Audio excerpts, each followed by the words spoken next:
Consultor Salud, aportando a la salud latinoamericana.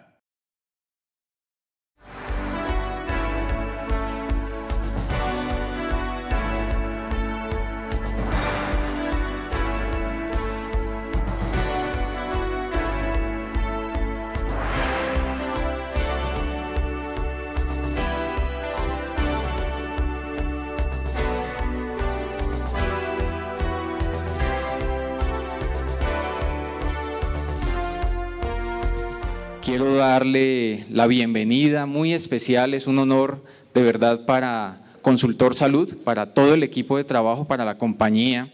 Mencionar que hoy nos acompaña el doctor Alejandro Haddad. El doctor Alejandro Haddad es un líder mundial del sector salud, es el fundador del Centro para la Innovación Global y Health, científico senior, Centro de Salud y Bienestar y Supervivencia del Cáncer, profesor del Departamento de Anestesia, del Instituto de Sanidad, Política, Gestión y Evaluación de la Red Universitaria de Salud y la Universidad de Toronto. El doctor Haddad es un orgullo, además porque es médico colombiano, educador, investigador y defensor público, cuya misión es permitir a las personas vivir una vida plena, saludable y feliz, a través de innovadoras iniciativas mundiales de colaboración, habilitados por tecnología de la información y la comunicación. Quiero que le demos un fuerte aplauso al doctor Alejandro Haddad. Bienvenido, doctor. Vamos a cambiar ya a la conferencia del doctor Haddad. Disfrútenla, por favor. Bienvenidos a la segundo ciclo académico. Bueno, realmente un placer estar aquí. Tenemos más de una hora, a menos de que decidamos que terminamos más pronto. Más de una hora usualmente es complicadillo, porque si uno no tiene cuidado, llega un momento a partir del cual no se cansa uno. Entonces vamos a tratar de tener una conversación, si les parece. Si quieren decir algo, comentar, levanten la mano, tenemos micrófonos aquí en la sala. Voy a tener mucho cuidado con las personas que nos van a estar viendo en otro sitio, en otro momento, en el futuro. Así que voy a mirar, tenemos una cámara atrás, por respeto a esas personas. Pero vamos a tener una conversación. ¿Me oyen bien allá? ¿Seguro? Ok. Muy bien. ¿Cuál es nuestro papel en el siglo XXI? ¿Cuál es nuestro papel como seres humanos? En este planeta que está complicándose. Ser felices, me dicen por aquí. Muy bien, ser felices. ¿Qué tan felices somos los humanos en este momento? ¿Dónde está el micrófono que se va a tener en la... Ok, tenemos dos. Tenemos dos micrófonos disponibles. Si quieren decir algo, levanten su mano, por favor, para tratar de documentar su contribución en la grabación. ¿Vale? Ok. ¿Qué es esto?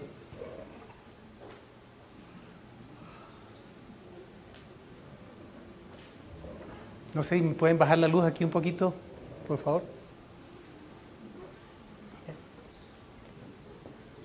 Este es un... Depende. ¿Quién cree que es un cuadro? Manos arriba. ¿Una pintura? Manos arriba. ¿Ok? Sí, está bien. ¿Una fotografía? ¿Quién cree que es una fotografía? ¿Quién cree que es luz proyectada en una pantalla? ¿Quién cree que son píxeles de un computador transmitidos a un proyector que está mostrándonos luz con distintas longitudes de onda que nos están estimulando nuestra retina en distintas formas? ¿Qué es esto?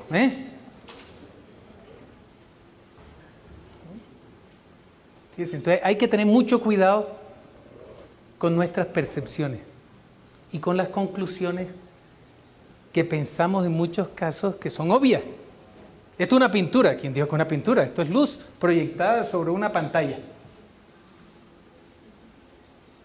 La pintura está en un museo. Esta conversación que quiero tener hoy con ustedes tiene que ver mucho con esto. ¿Quiénes somos nosotros?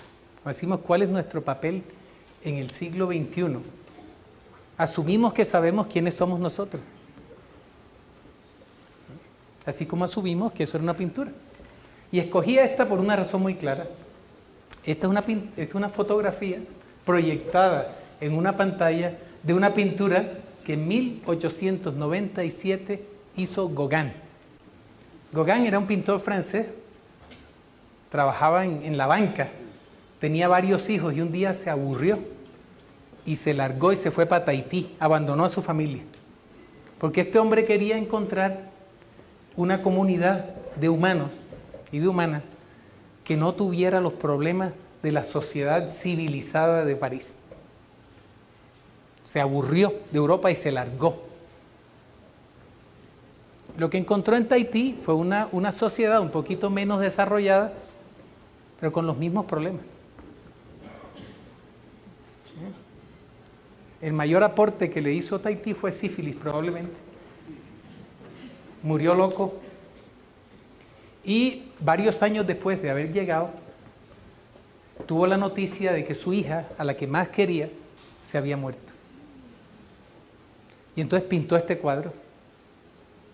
O pintó el cuadro cuya fotografía está siendo proyectada en este momento, un aparato en la pared, en varias pantallas. Entonces este hombre, por supuesto, se sintió terrible. Imagínense, me largué, dejé a mi familia, no encontré lo que esperaba y ahora se murió mi hija. Remordimientos tremendos. Entonces trató de matarse. Pintó esto y dijo que nunca pintaría algo mejor que esto, que esta era su obra maestra. ¿Y qué notan ahí?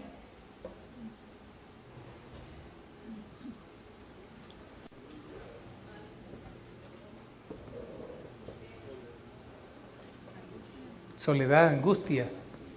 ¿Qué más? ¿Cómo? Muchos espacios diferentes, un solo cuadro. Está representada la muerte. ¿Qué más?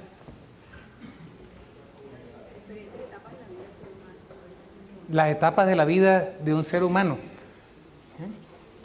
Y entonces este hombre dijo, sí, aquí estoy tratando de reflejar todos los aspectos de la vida humana. El cuadro se tiene que mirar de derecha a izquierda, está un bebé, para comenzar, y luego una persona vieja preparándose para la muerte del otro lado, con objetos espirituales. Y dijo, no voy a hacer nunca algo mejor que esto, y de hecho nunca lo hizo. Pero lo estoy trayendo aquí por otra razón. Este cuadro tiene un título muy peculiar. Creo que no hay ningún otro cuadro en la historia que tenga como título 3 preguntas.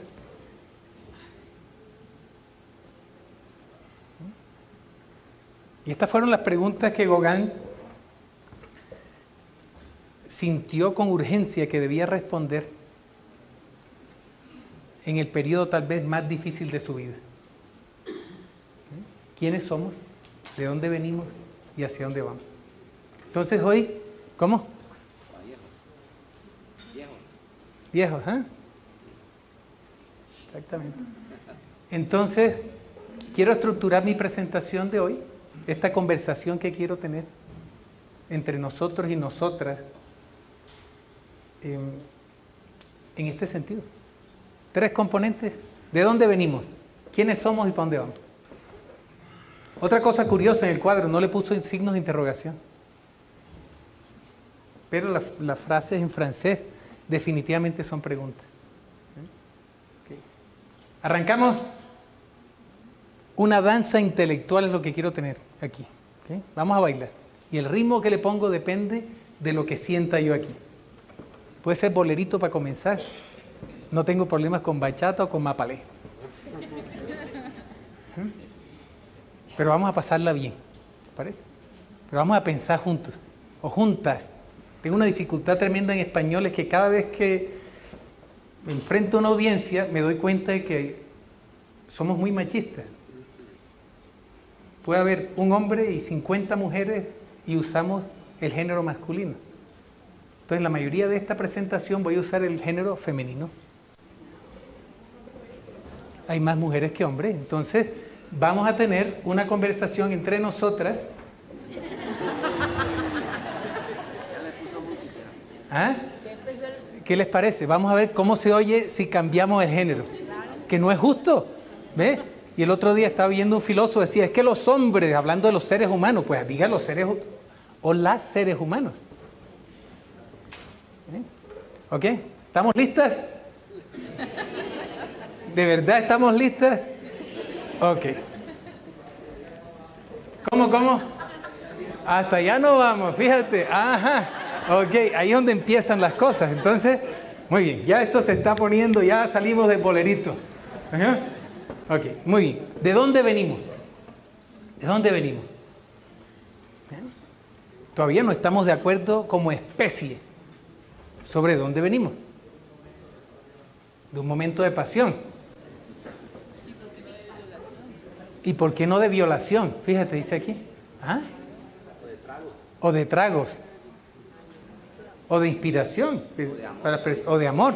Bueno, fíjense, pero estoy tratando de sentir la audiencia aquí. Estoy repitiendo para que aquellas personas que van a estar viendo esto en otro momento, en otro sitio, tengan la oportunidad de vivir y de sentir lo que estoy sintiendo yo aquí comunicándome con ustedes, ¿no? Estoy tratando de conectarme con cada uno, con cada una de ustedes.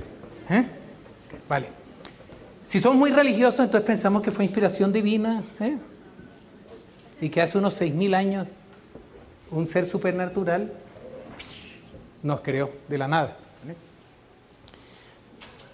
La mayoría de las personas del mundo, en este momento que estudian el origen de la especie humana, consideran que somos el resultado de un proceso evolutivo. Pero de nuevo, hay mucha controversia en ciertas partes del mundo al respecto. Pues no estoy aquí emitiendo ningún concepto sobre el cual me sienta completamente seguro, porque no me siento seguro de nada. Y van a haber muchas preguntas. Entonces, en algún momento, hace unos 40.000 años, por alguna razón, un grupo de homínidos o de homínidas comenzó a actuar distinto a todos los demás. Tenemos ya evidencia de arte. Se acaba de descubrir en este momento en Europa cavernas con stencils, manos, donde se le echaba pintura por encima para dejar las huellas de hace 40.000 años. Cada vez nos sorprendemos más sobre la antigüedad de nosotros como especie y nuestra capacidad creativa. Entonces, muchos grupos religiosos ven compatible la evolución con la intervención divina. Dice, esto fue una obra de Dios. Que en libros sagrados se atribuyen a un instante una bolita de barro con un soplo, pero en muchos casos esto se considera metafórico para hablar de un proceso de mucho tiempo en donde, digamos, la deidad no es necesariamente un viejo con barba blanca ahí mirando qué hacemos y qué no hacemos, sino el universo, el amor o lo que sea. No me voy a meter por ahí a menos que ustedes quieran que me meta por ahí. El hecho es que parece que hace unos 40.000 años, un grupo de homínidos que tiene evidencia de más o menos 1 millón de años de haber estado presente en el planeta, empezó a actuar distinto. Empezó a usar herramientas, empezó a crear.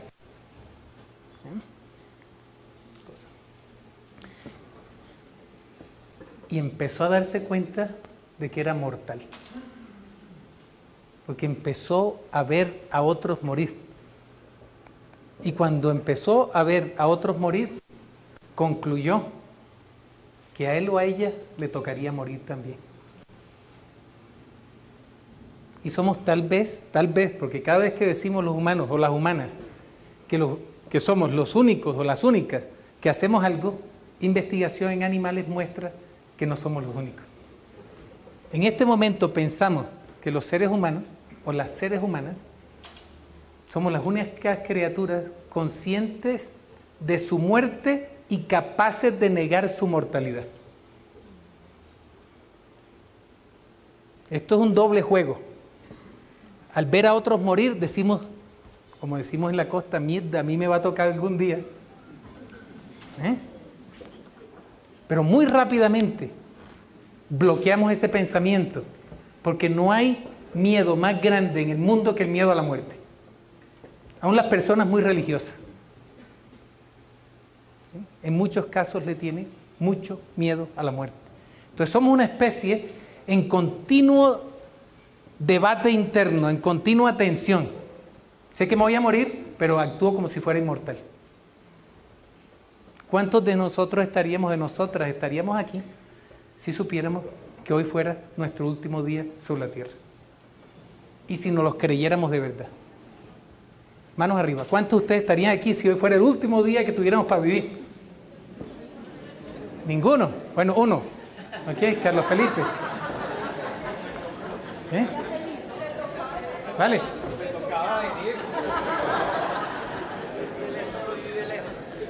Ahí está. Pero fíjese. La gente que se murió anoche,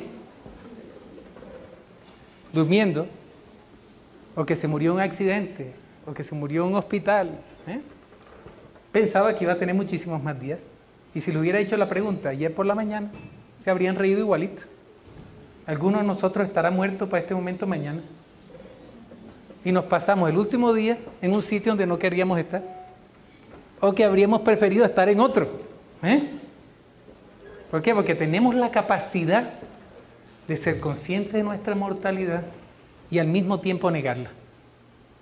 Y al negar nuestra mortalidad, entonces nos damos tiempo para hacer las cosas y nos damos tranquilidad. Entonces, la mejor forma para manejar la negación de la muerte es reforzándola.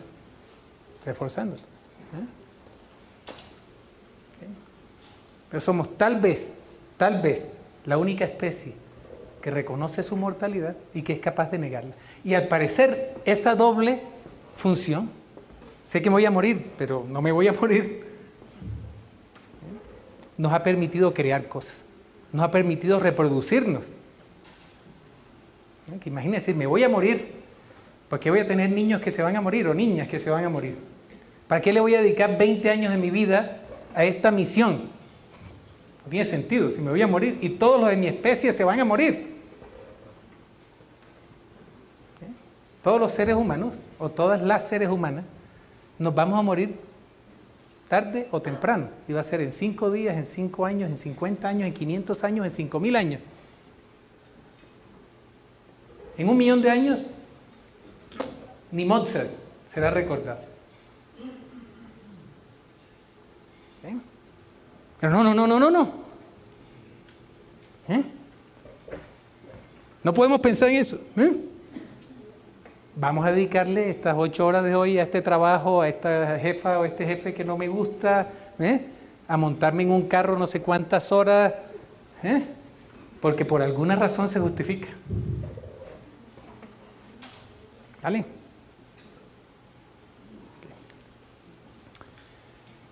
Entonces, pasó el tiempo, y de ser nómadas, de estar matando animales por ahí para comer y moverse de un lado para otro con campamentos itinerantes o viviendo en cuevas, hace unos 10.000 años aprendimos a domesticar plantas y animales. Entonces no nos teníamos que mover mucho. Entonces hicimos la transición a una especie sedentaria. Y usé la palabra aquí, nos enriquecimos, la palabra que viene de riqueza a propósito. Porque la riqueza es lo que se genera cuando uno tiene materia prima, conocimiento y energía. Uno usa energía vital para convertir con conocimiento a la materia prima en valor. Uno genera valor modificando la materia prima, usando energía vital y conocimiento. Entonces, ¿qué hicimos como humanos? Creamos nuestros primeros pueblos. Y este es un dibujo que parece representar el pueblo humano más antiguo de la historia. Se pronuncia algo así como Çatalhöyük. Çatalhöyük. Y lo descubrieron en una zona de Turquía que se llamaba Anatolia, unos arqueólogos. Pero ¿qué ven ahí en ese dibujo? Que lo que hay, por supuesto, son huellas en la tierra de los planos de las casas. ¿Qué les parece curioso ahí en ese dibujo? ¿Cómo se diferencia esto de nuestros pueblos, nuestras ciudades actuales? La gente está encima de las casas. La gente encima de las casas. ¿Por qué?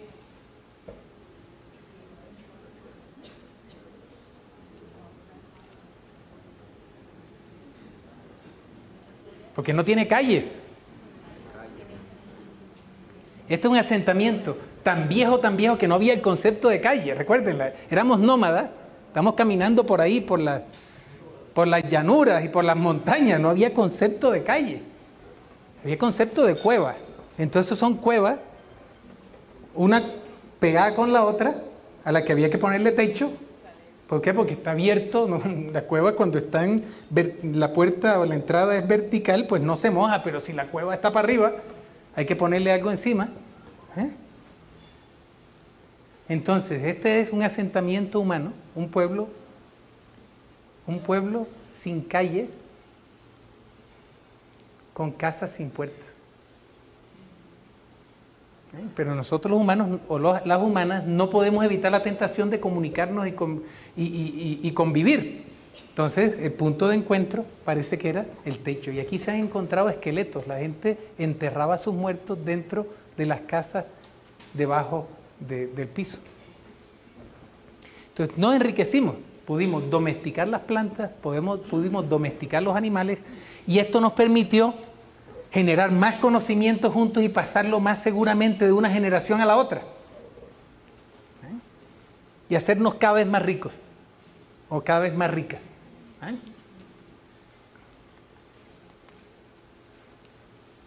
Y en la medida en que íbamos acumulando conocimiento, hace unos 5.000 a 6.000 años, dijimos, ¿qué pasaría si tratamos de cambiarle el curso a la enfermedad?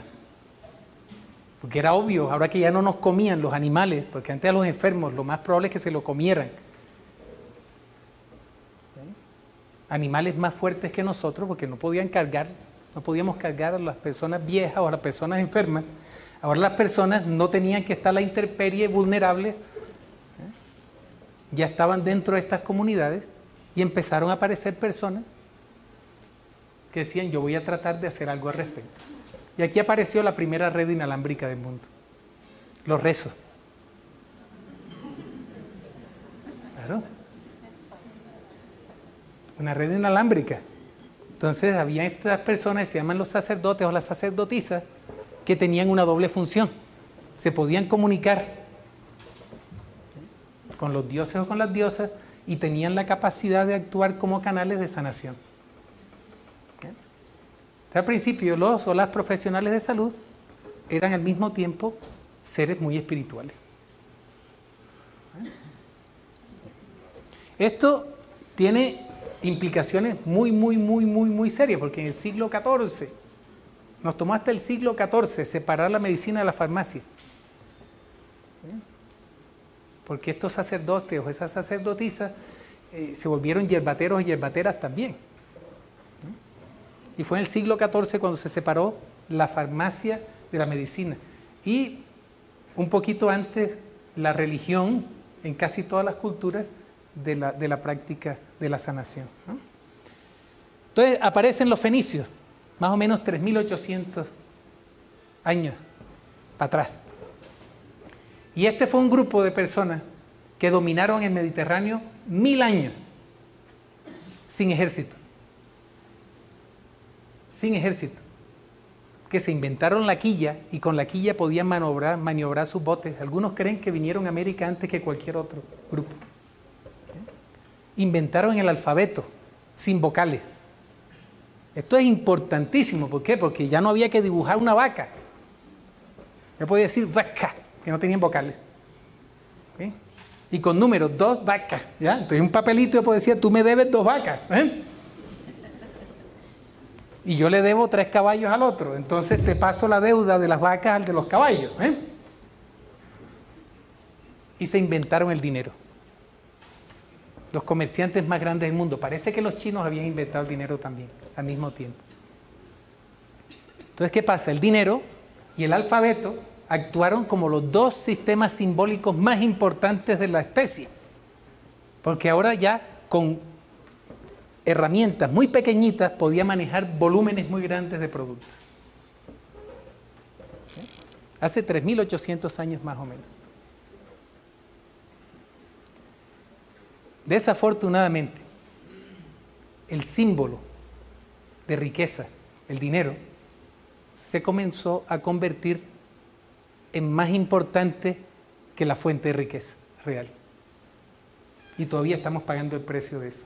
Las 3 empresas más grandes del mundo en este momento son bancos. ¿Qué hacen los bancos? Usar dinero para generar dinero. ¿Qué producen los bancos? De riqueza real, tangible.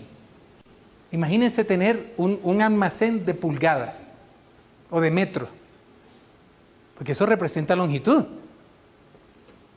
Entonces, Colombia tiene ¿cuánto de área superficial? 1.142.000 metros cuadrados. Entonces, vamos a crear un banco de metros cuadrados.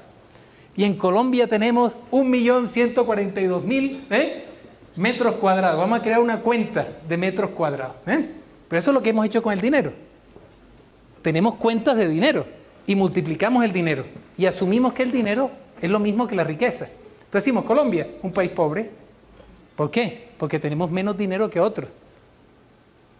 Porque no hablamos de riqueza, de materia prima. Tenemos mucha más materia prima que muchos otros países que tienen más dinero. Conocimiento, con el internet hemos nivelado la cancha de juego.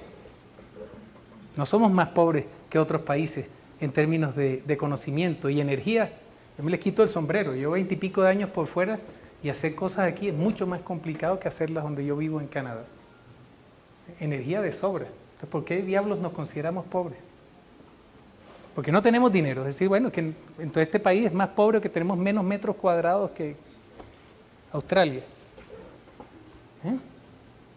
Entonces tuvo ventaja, como todo con los seres humanos. Inventamos una cosa de utilidad y muy rápidamente lo convertimos en un arma de autodestrucción masiva.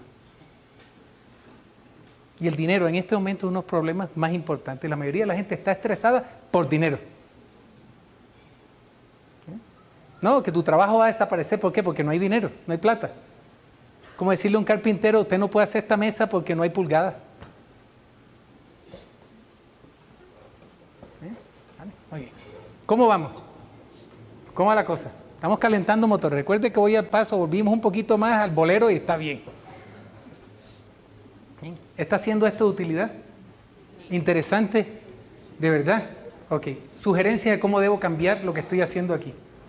Si les parece bien, sigo. Si tiene alguna sugerencia, levanten la mano y cuéntenme cómo puedo mejorar la experiencia para ustedes. ¿Alguna sugerencia? ¿Manos arriba? Ok. ¿Alguien tiene enfermedades venéreas aquí? Ok. Ninguna mano arriba. Entonces no puedo confiar completamente en su respuesta.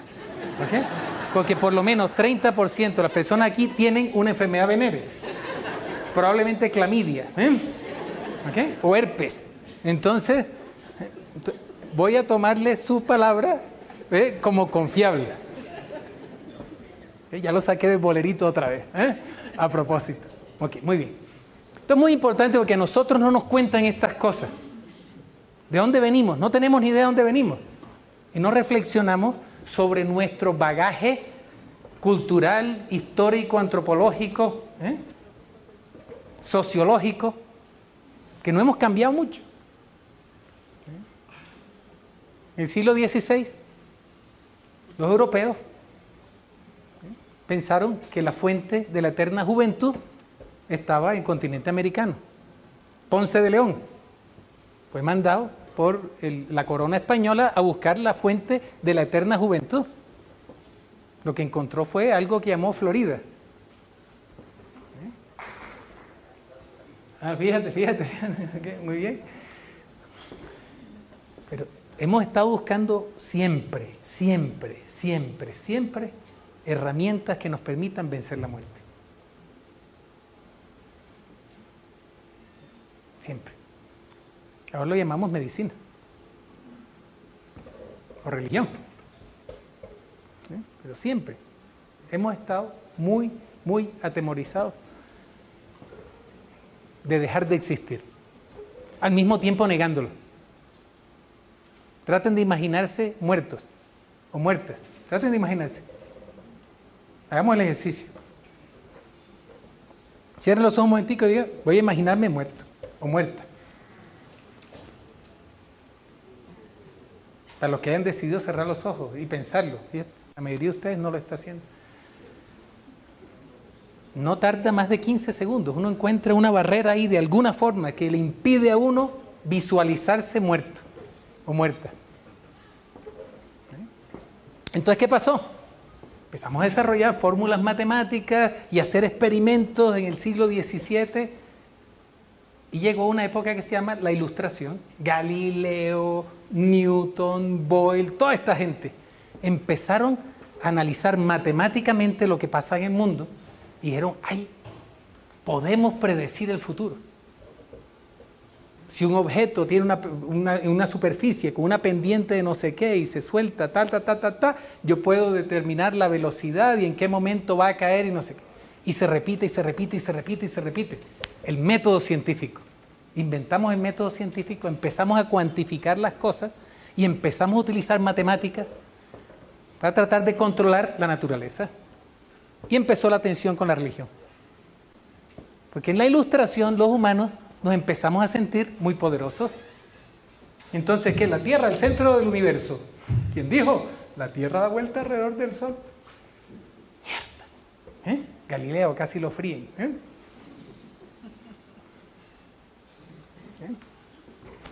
Entonces empezó ahí la tensión sobre el control del miedo a la muerte. La ciencia y la religión. Y si ustedes van a Norteamérica, se darán cuenta de que los centros de investigación parecen catedrales. Y hay libros sagrados de la ciencia, medicina basada en evidencia y todas esas cosas. Y la mayoría de la investigación científica no es más que un ejercicio para tratar de predecir el futuro y minimizar las posibilidades de muerte. Seguimos luchando contra nuestra mortalidad. Porque no hay nada que nos dé más miedo que nuestra muerte. ¿Bien? ¿Vale? El cálculo es una máquina del tiempo. No importa si fue Newton o Leibniz quien lo inventaron, no importa, me das la posición, la velocidad, la situación y te podré decir dónde va a estar ese objeto en el futuro. Puedo predecir el movimiento de los planetas. Podemos mandar una cápsula a Marte. Y en años llega. Años. Es un poder muy bárbaro. Por primera vez esta especie se sintió capaz de controlar la naturaleza. ¿Bien? Ninguna otra hasta ahora lo ha hecho, que sepamos. Y empiezan los progresos en el área de la salud, de la medicina, digamos, la lucha contra la enfermedad. 1846, anestesia. Hasta ese momento podíamos operar a las personas que tenían problemas que se podían resolver quirúrgicamente, pero con un dolor tremendo. Había que estrangular a las personas, había que emborracharlas, había que... Y en este momento, ¡pum!, conquistamos el dolor, ya podíamos operar y corregir muchas cosas agudas sin dolor. Esto es tremendo. ¿Cuál era el problema más importante en ese momento? Dos, uno que no sabíamos que había dentro. Y eso muy pronto, en 1895, comenzamos a tratar de resolverlo con rayos X. Entonces empezamos a mirar dentro del cuerpo humano. Y tratar de diagnosticar más precisamente lo que estaba sucediendo. Entonces atacamos una doctrina que venía de los humores de Galeno de más de 1000 años. Entonces vamos a hacer las cosas anatómicamente. La facultad de los departamentos de anatomía, los más importantes, y había que gastarle años. Y la patología. Pero todavía había un problema. ¿Cuál es la principal causa de muerte de los humanos? Hasta el siglo XX. ¿Cómo? Las infecciones. Entonces, ya podía darle anestesia a alguien, operarlos. luego de haberles hecho rayos X y saber qué tenía dentro más o menos. Pero los mataban las infecciones. Nos mataban las infecciones. ¿Okay? Y esto sí que se volvió un problema muy serio, porque ya en ese momento nuestras máquinas nos estaban permitiendo aumentar nuestro poder en todo sentido. Entonces inventamos el carro, ya podíamos andar más rápido que con nuestras piernas. Máquinas voladoras. Y Henry Ford, en 1913, abrió la primera planta con una línea de producción industrial con división de labores. Entonces usted va a ser una soldadora y usted va a estar soldando ahí 10 horas al día porque le va a llegar una puerta cada 5 minutos. Y usted tiene que pegarle esto aquí, aquí, aquí, aquí, y hacerlo bien, porque si usted lo hace mal, se complica todo. Entonces estos industrialistas empezaron a preocuparse mucho con los accidentes laborales, con las infecciones, porque cada trabajador que estuviera empleado en uno de estos sitios era muy valioso o muy valiosa. Pero tenían otro problema grande. Para el año 1900, 85-90% de los seres humanos, o de las seres humanas, vivían en el campo. Y había que transferir a la gente, había que moverla del campo a la ciudad para ponerlos a trabajar 12, 14, 16, 20 horas en estos sitios, por un salario. Y no estamos acostumbrados a recibir sueldo. Y hubo revueltas. El 1 de mayo lo celebramos como el Día del Trabajo, con una masacre. De gente que decía que el trabajo por salario, por sueldo, era esclavitud. Y los gobiernos, trabajando con las grandes empresas, movilizaron los ejércitos para controlar a la población y forzar a la gente a trabajar. Entonces, todas estas cosas estaban pasando y necesitamos gente dócil con intelectos mediocres que respondieran instrucciones. Entonces creamos los sistemas de educación pública. Los colegios fueron creados para amaestrarnos. Entonces nos pusieron en fila, con uniforme, con campanitas, con certificación. Y mientras más obedientes fuéramos, más certificaditos nos daban, mejor nos iba, más cualificados estábamos para irnos para las fábricas. Y hay que ver los documentos, sobre todo de Estados Unidos, de la creación del sistema de educación pública en los Estados Unidos. Es decir, tenemos que crear personas dóciles con intelectos mediocres. Clarísimo. Y esto se hizo masificadamente y generó una transición del sector agrario, de la finca, donde estaba uno a la intemperie, siguiendo el sol, me levanto cuando salga el sol, me acuesto cuando se vaya el sol. Ahora ya con luz artificial, metido en sitios donde había jornadas, prácticamente 24 horas de trabajo, donde había que hacer algo repetitivamente y confiablemente. Y esto nos empezó a crear otro choque como seres humanos. Un choque emocional muy grande. Hay una película muy bonita, que está haciendo mucho ruido en el mundo, se llama Boyhood, como la adolescencia de un niño. Tardó 12 años en filmarse. Y este muchacho dice, ya como de 18 años, y es el mismo personaje, filmado 12 años, dice, ya sé, a estos industrialistas, a estos líderes de la industria, les salía muy caro o no tenían la tecnología para construir robots. Entonces, ¿qué hicieron? Nos convirtieron a nosotros en robots. Era más fácil y más eficiente. Entonces, somos una especie que se está robotizando. Y mientras más estudiamos, peor. Yo fui 20 años a la universidad. Imagino que no habrá nadie más dócil que yo. Yo me les he salido un poquito, que se los digo allá, y estoy en la universidad y voy a reunirme con el rector de la Javeriana hoy, con quien tengo esta conversación. Porque en la medida en que las cosas iban progresando y empezamos a eliminar las causas de mortalidad, más gente estaba viviendo por más tiempo y había que seguirla formando para seguir alimentando una máquina de producción dentro de un modelo cuyo principal objetivo es la generación de dinero y la acumulación de dinero. Y hay que manejar la materia prima al máximo y nos volvimos recursos, pero se llama recursos humanos. Somos recursos humanos. Hay recursos tecnológicos, hay infraestructura y hay recursos humanos. O gestión humana, es que nos manejan como si fuéramos objetos. En muchos sitios se llama gestión inhumana o indigestión humana.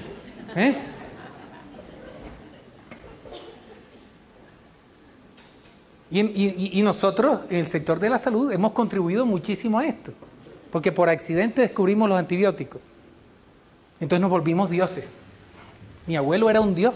Llegaba alguien, se le prescribió un antibiótico, nadie más podía hacerlo, se le salvaba la vida. Por primera vez en la historia de la humanidad o del planeta, un grupo de personas tuvo control sobre la vida y la muerte claramente. Usted antes tenía esa infección y se moría. Tuberculosis, ¿cuánta gente famosa murió de tuberculosis? Ahora te doy streptomicina, tómese esto, no se murió de tuberculosis. Dioses. Mi abuelo era un dios. ¿Cómo? Más que dioses, ¿eh? Más que dioses. Mi papá era médico y era no tan dios. Ya, MD medio dioses. Y yo no tengo la más mínima idea de qué diablo soy, ¿me entiendes? Porque realmente no tengo clara cuál es mi función en la sociedad. Tengo un grado de médico, pero ¿cuál es mi función? Y esa es parte de la conversación que quiero tener con ustedes hoy. ¿Cuál es nuestro papel? Yo no sé cuál es mi esencia como médico. No es diagnosticar y curar. La mayoría de las cosas con las que tengo que interactuar no son curables, el diagnóstico es irrelevante. Son enfermedades crónicas o gente que se está muriendo y sabe que se está muriendo y sabe que tienen cáncer y dónde tienen las metástasis. Porque hago cuidados paliativos, entre otras cosas. ¿Bien? Pero a principios del siglo pasado nos volvimos dioses. Dioses. Y empezamos a fragmentar a los seres humanos. ¿Por qué? Porque había que mantener los sistemas de seguridad social. Se crearon para mantener a los trabajadores en la fábrica. Entonces, si alguien se enfermaba, había que repararlo pronto, a repararla pronto, para que volviera el sistema productivo a generar dinero. ¿Cómo? Soy suegro, ya se me casó una hija hace un ratico, así que tengo un oído tremendo. Así que... Además tengo visión de 360 grados. Ok. Entonces comenzamos a fragmentar a las personas, porque si pudimos entender las leyes naturales, tratando de fragmentar las cosas y entender los componentes fundamentales de la realidad, pues lo mismo con la gente. Entonces vamos a entender, ya no es la anatomía o la anatomía patológica, donde yo veía el hígado y probaba la orina, No, ya tenemos microscopios electrónicos, tenemos ya aparatos electrofisiológicos, tenemos máquinas que cada vez identifican imágenes más sencillas. Entonces vamos a dedicarnos con especialidades a distintas partes del cuerpo. Entonces tenemos nefrólogos, nefrólogas, cardiólogos, oncólogos, y empezamos a premiar a la gente mientras más se especializaban. Y el siglo XX fue el siglo de la especialización. Y premiamos a la gente mientras más sabía de algo más pequeñito. ¿Cómo es? Más y más de menos y menos hasta cuando terminan sabiéndolo todo de nada. Ese es el problema que estamos enfrentando ahora. Pero fragmentamos a las personas y ahí sí que nos deshumanizamos completamente. Oh, la próstata de la 342. ¿Sí o no? La vesícula de las 9. Es la vesícula de las 9. Y construimos un sistema que no es sistema, es una franquicia ineficiente de talleres de reparación, dividido por enfermedades, por órganos o por sistemas. Gastroenterología, sistema. Oncología, enfermedad. Cardiología, órgano. Y empezamos a ver cómo podíamos intervenir y arreglar la maquinaria de la gente. y regresarlos al sistema productivo. Y fue donde vimos el choque nosotros. Mi abuelo mandaba. Ya mi generación de colegas en este país trabaja para empresas. Porque se crearon empresas para manejar este proceso. En donde los pacientes o las familias y los profesionales de la salud se vuelven recursos humanos. Y mientras más dóciles, mejor. Y las personas que lo gestionan trabajan por unos sistemas más grandes todavía, en donde son recursos humanos para los otros. Dentro de una maquinaria que ahora se nos está volviendo cada vez menos manejable. Yo nací en 1963. Había 3.000 millones de personas en el mundo. Cumplí 50 años en el año 2013. Ya había más de 7.000 millones de personas en el mundo. Durante mi vida hemos más que duplicado la población del mundo. ¿Sí? Esto es tremendamente significativo para nosotros. Todavía tenemos suficientes mecanismos para alimentarnos y suficiente espacio. Pero esto se nos está volviendo una situación difícil de manejar. Entonces, tenemos que seguir estupidizando a la gente. Entonces, masificamos la educación a todos los niveles. Entonces, tú sales del colegio, idealmente para la universidad. Pero hay que darle educación a todo el mundo. Eso significa hay que controlar a todo el mundo. Realmente no es educación, es amaestramiento. Yo no quiero ir al colegio, con razón, pero tiene que ir. Y el que tenga problemas los rotulamos como con déficit de atención y los medicamos. ¿Por qué? Porque en muchos casos el déficit de la atención es de los padres y de los maestros o las maestras que no quieren estar ahí. Tampoco.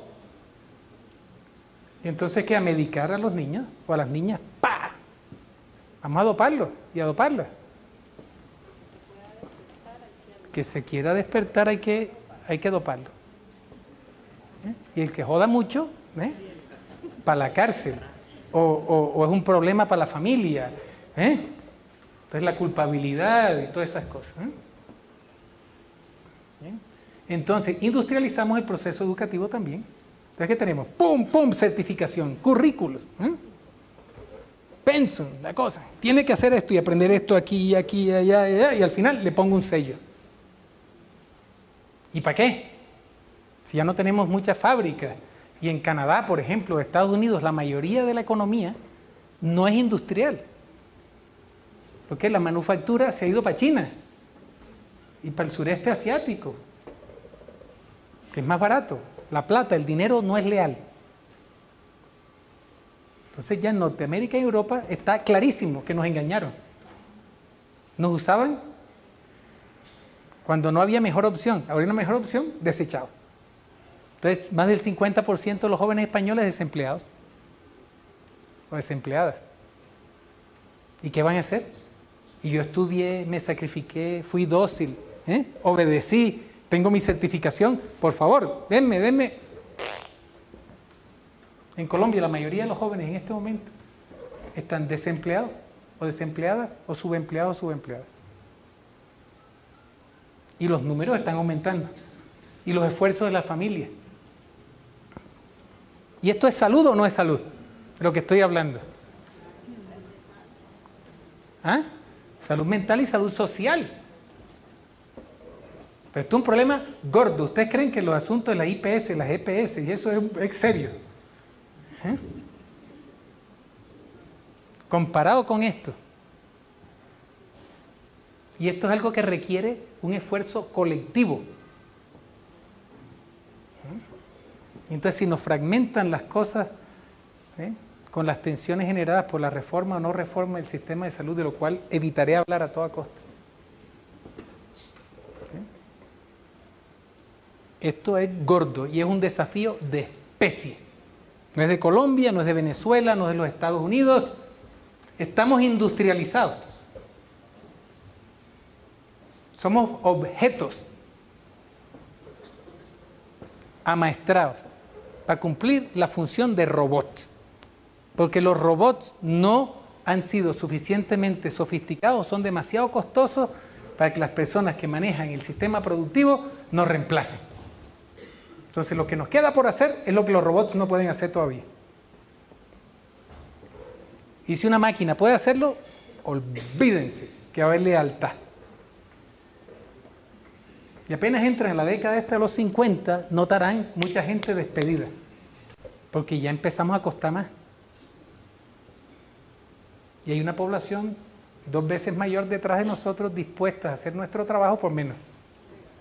Regalado. Y nos ha pasado a todos. Y a todas. ¿Eh? Entonces industrializamos el manejo de la enfermedad y ahí vamos todos nosotros como borreguitos, como robots. Yo voy para mi hospital, para mi sala de cirugía, esta es mi sala, y si no termino, y entonces me miden. ¿Cuál es mi producción por unidad de tiempo?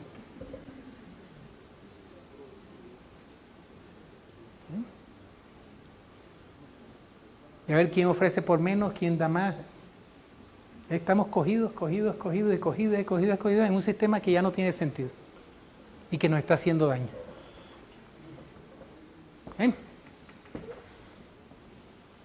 ¿Cómo vamos? Hay algo que pueda ser distinto. Está siendo útil esto. Por lo menos interesante. Sin duda acojonante. O ahovarizante.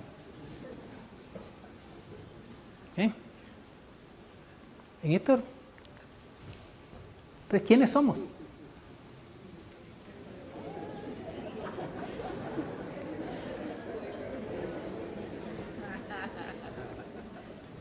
Sí, nos reímos, ¿eh? Otra negación. Yo soy ese. Como dicen los españoles, coño. Esto puede decir, mierda. Estamos jodidas. Más de lo que pensábamos. ¿Y ahora qué vamos a hacer? Pero no, la negación otra vez. Yo soy eso, una barrita.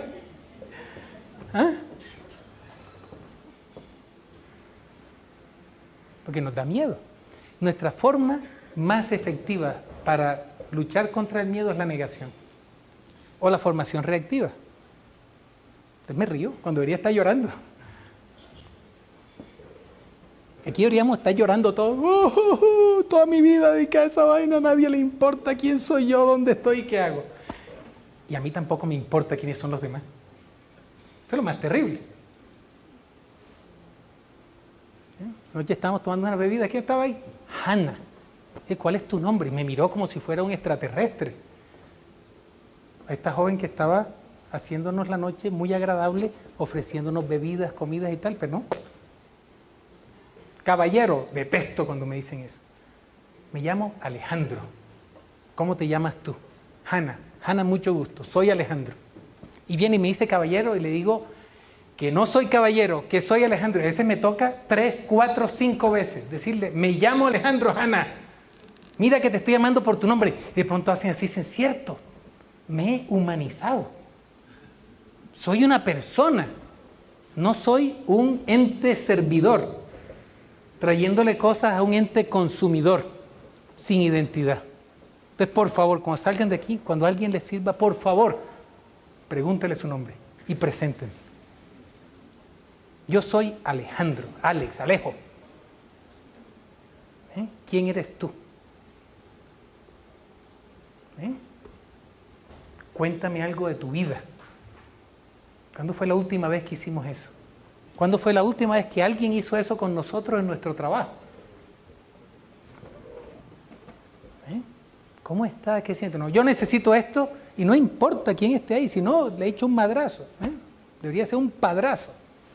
Fíjense, todos estos términos machistas, madrazo, bastardos, hijo de puta, son términos machistas. Debería ser, hijo de puto.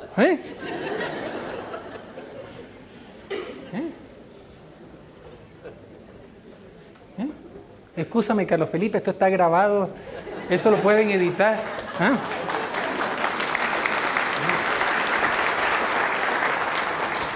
¿Okay?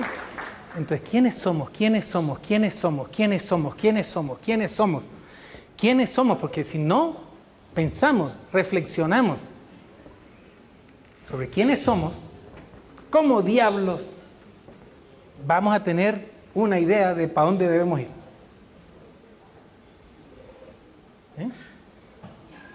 Y no hay una imagen que haya encontrado en el mundo que pueda describir más claramente quiénes somos.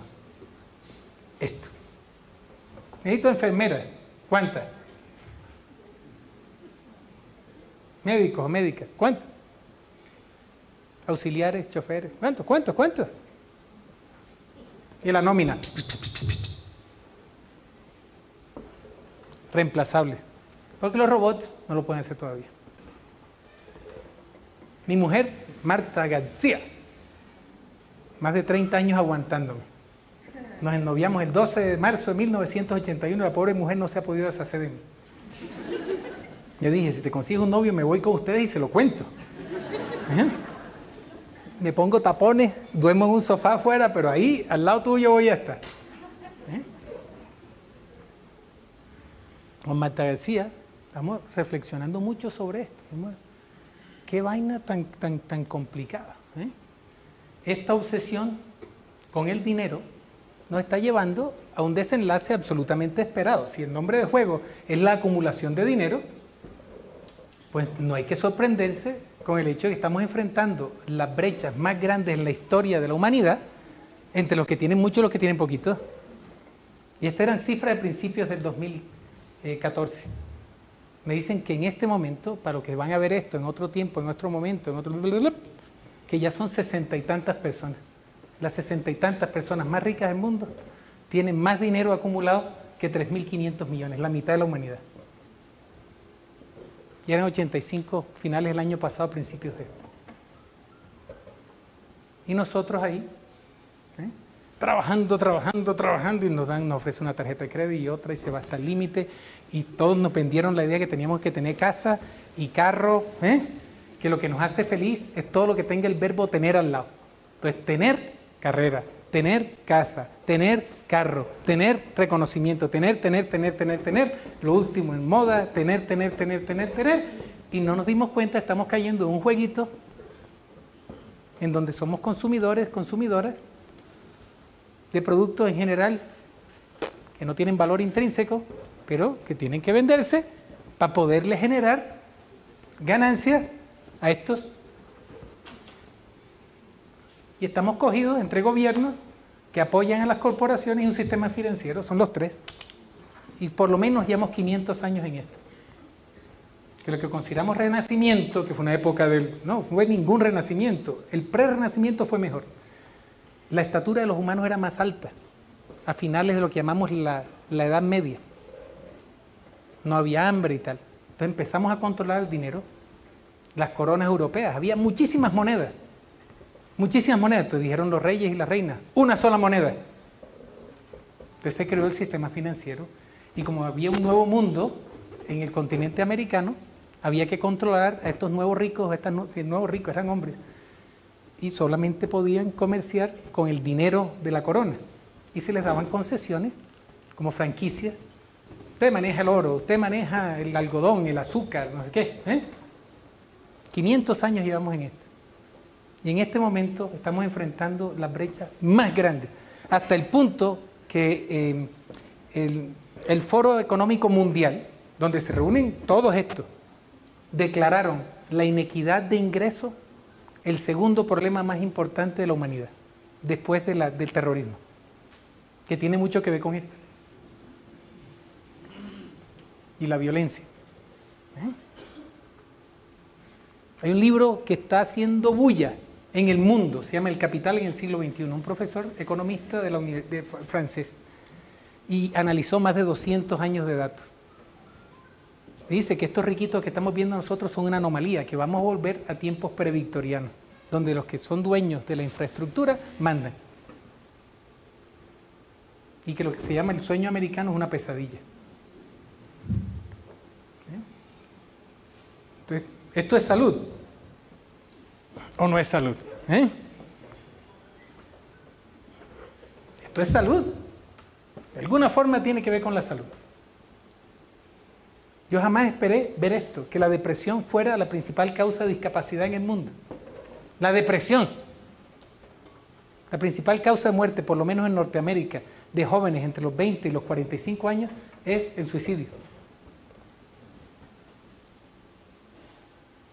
Las médicas tienen entre 2 y 4 veces la tasa de suicidio, más alta la tasa de suicidio que las mujeres no médicas. No hay equidad de género. En ninguna parte del mundo, prácticamente para ningún indicador. Ser mujer es la principal causa de riesgo de violencia en el mundo en este momento. Alrededor del 40% de las mujeres del mundo, no importa el país, han sido abusadas física o mentalmente. 40%. No hay ningún país del mundo donde las mujeres ganen lo mismo que los hombres para el mismo tipo de trabajo, por la misma responsabilidad, con el mismo nivel de formación. Ninguno. El país que tiene el índice más alto de equidad de género es Islandia. Las mujeres ganan 15 a 20% menos que los hombres por la misma responsabilidad. Y la religión, no pueden ser curas, no pueden ser rabinas, no pueden ser imamas. Privadamente me dijo una estudiante mía que se sintió ofendida, musulmana con su cabeza cubierta y tal, porque en una clase dije, ustedes están discriminadas. Una mujer en la religión católica no puede ser cura. Y nos aguantamos eso. ¿Por qué carajo? Hasta los curas están en vía de extinción. No lo dije yo. No me metan en problema ahora conmigo. Pero estos son temas tabús que tenemos que empezar a sacar.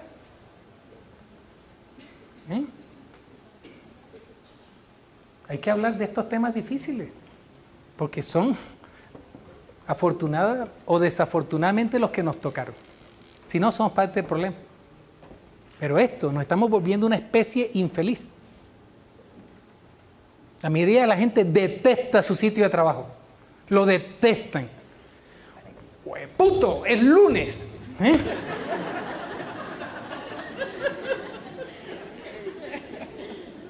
Joda, qué berraquera, es viernes. Y me voy a emborrachar. Para olvidarme de todos los traumas de la semana. Eso es lo que pasa en Norteamérica ahora, los viernes, una locura, la gente tomando trago, como loco o como loca. ¡Mierda, es lunes! Oiga, qué cosa más trágica. Esto es una tragedia de dimensiones de especie. ¿Y qué hacemos? Es que yo no puedo hacer nada y me toca aguantarme porque hay que pagar la hipoteca, hay que pagar el carro, los niños en la educación, las niñas. Hay que bajar la cabeza y hay que seguir haciéndolo porque... ¿Por qué? La pregunta es ¿qué podemos hacer? ¿Y qué pasaría si uniéramos esfuerzos? ¿Y qué pasaría si empezáramos a experimentar con alternativas? Que la única forma en la que estoy dispuesto a hablar de lo que está sucediendo con el sistema de salud en Colombia es si hay gente dispuesta a experimentar y a probar en pequeño alternativas. Que hablo con la gente de la IPS, es que la GPS es que el gobierno, hablo con el gobierno, es que la IPS es que la GPS, hablo con la GPS es que el gobierno y las IPS, nadie, son conversaciones entre sordos. Sin lenguaje, ¿ok? De mano.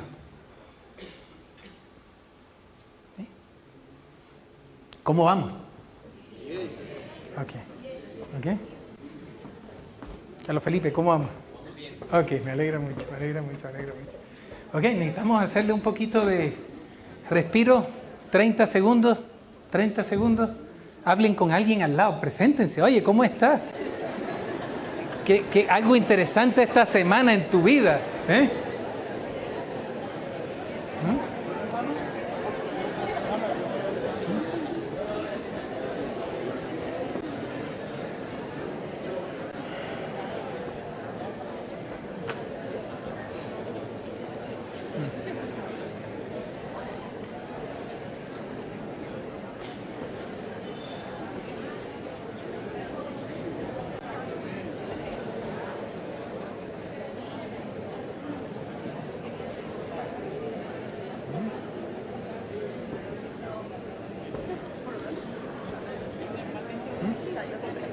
¿Cómo? Dime.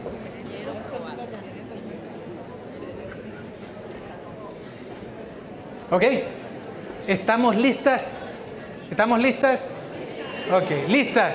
¿Estamos qué? Estamos listas. Ok, estamos listas. ¿Eh? Muy bien. Muy bien. Dejémonos de lesbianadas. Que tampoco es justo. Yo soy un lesbiano, me confieso. No sé qué tan políticamente correcto o incorrecto es, pero me identifico mucho. ¿Nacieron del vientre de una mujer? Claro, todavía. Todavía. No estoy seguro, esa es otra conversación. Que si quién gobierna y no sé qué. No, en mi casa manda Magda. Magda García, sin duda. Ok. Exactamente, así es. Ok, entonces, miren, hasta en el país que inventó y refinó muchos de los modelos que guían nuestras vidas en este momento. Yo tampoco esperaba ver esto en mi vida, que en los Estados Unidos la gente saliera a las calles a decir, es que el 99% nos tienen fregados, es que el 1% tiene más dinero que el 50% de la población. Y si uno mira el 0.01%, eso sí que tiene el poder. Y la gente se está dando cuenta que no importa que tanto obedezcan, que tanto estudien, que tanto trabajen y tal, no pueden salir del hueco.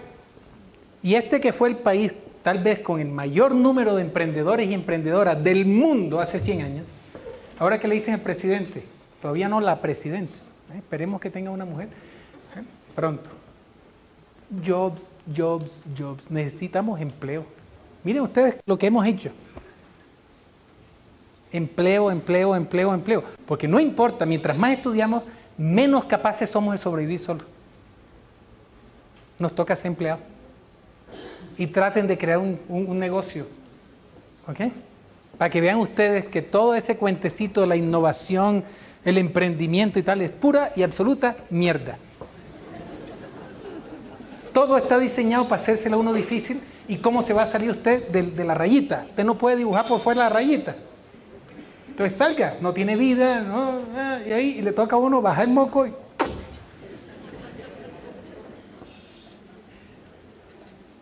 Y allá se están dando cuenta. El sueño americano, USA, USA, USA. Sufriendo tremendamente en los Estados Unidos. Y esto lo que hace es aumentar las probabilidades de guerra. Que uno no puede tener tanta gente insatisfecha en una comunidad sin una respuesta clara. Esto ya no es algo que se pueda resolver a nivel político o a nivel regional, dentro de los límites de un área geográfica. Porque los grupos que están mandando en este momento son multinacionales. Aún el valor de las naciones está desapareciendo. Las naciones las creamos los humanos después del Tratado de Westfalia, cuando se desmoronaron los imperios que manejaban fundamentalmente Europa. Y las naciones tuvieron sentido, pero en este momento el concepto de nación no tiene sentido. La mayoría de los problemas que estamos enfrentando son de especie, y los que están contribuyendo a los problemas o que tienen las opciones de resolverlos trascienden barreras, límites nacionales. En Colombia, Venezuela y Panamá, hoy lo llamamos paraíso fiscal. ¡Qué ridiculez! Miren lo que le estamos gastando nuestro tiempo. Entonces ahora divisiones con Panamá. No, ahí medio lo emparchamos, que no sé qué y tal. ¿Creen que a los panameños se les va a olvidar? Y entonces Venezuela, entonces distraídos con esas tonterías, ¿dónde está la línea divisoria entre Colombia y Panamá? Muéstrenmela, yo quiero verla. ¿Dónde está el límite? ¿O con Canadá? ¿Y por qué no dejamos entrar a la mayoría de la gente a Canadá? Porque queremos proteger nuestro dinero de los de afuera que tienen menos. Tal vez de las poquitas cosas que nos quedan que justifican las fronteras nacionales. Mantener la pobreza de los otros fuera de mi riqueza. Miren quiénes son los que más piden visa. ¿Quiénes son los que más joden? Los más ricos, los más ricas. ¿eh? Y para mantener grupitos ahí de políticos manejando la situación en la cama con líderes corporativos y con el sector financiero. Mientras nosotros vamos ahí de borreguitos, más estudios, más graditos, y mientras más grados, más dóciles, ¿eh? Y más deprimidos y más insatisfechos o más insatisfechos. Miren, Estados Unidos, esto no es comunista, ¿eh?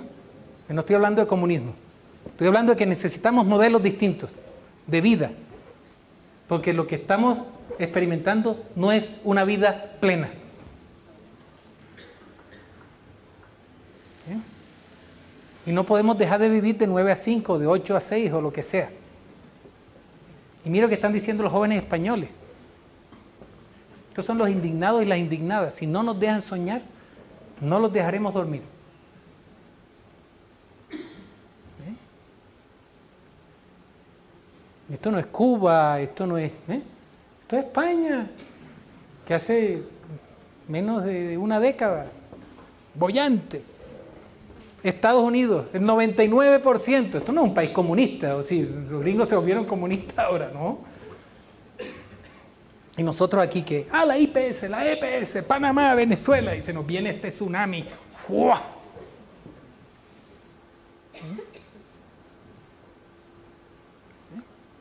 Y cuando uno tiene 500 personas en una sala y quién sabe cuántas otras viendo después, mi pregunta es, a lo buen costeño, ajá, ¿y qué? ¿Qué vamos a hacer? Porque ya los volví cómplices en esto. Yo me pude haber parado a hablar de tecnología y de robots y no sé qué cosa, ¿eh? Pero no. Ya somos parte de esto.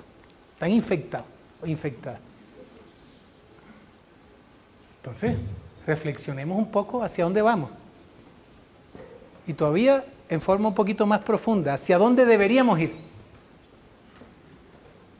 Porque querámoslo o no, somos de los más privilegiados. Aquí estamos sentados en un tremendo hotel en Bogotá, pensando en estas cosas. Esto es la crema y nata.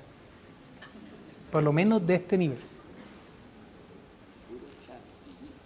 ¿Cómo? Puro chantilly. ¿Eh?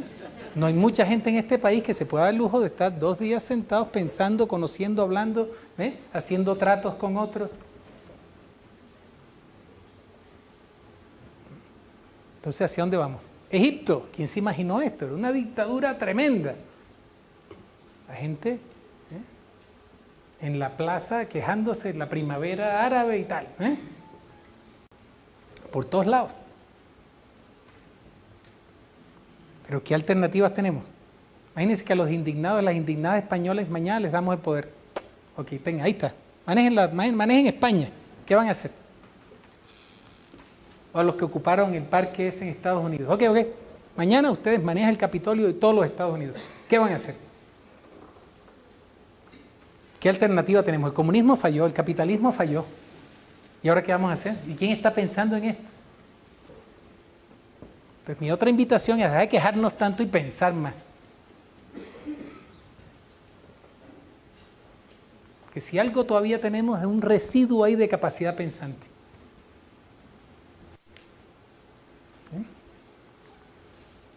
Entonces, ¿estamos en una era de cambio o estamos viviendo un cambio de era? Yo le estoy apostando al cambio de era. Y los cambios de era tienen ventajas muy interesantes. Eso implica o indica que no hay mapa. No hay mapa. Podemos dibujar mapa. Podemos reinventar las reglas de juego.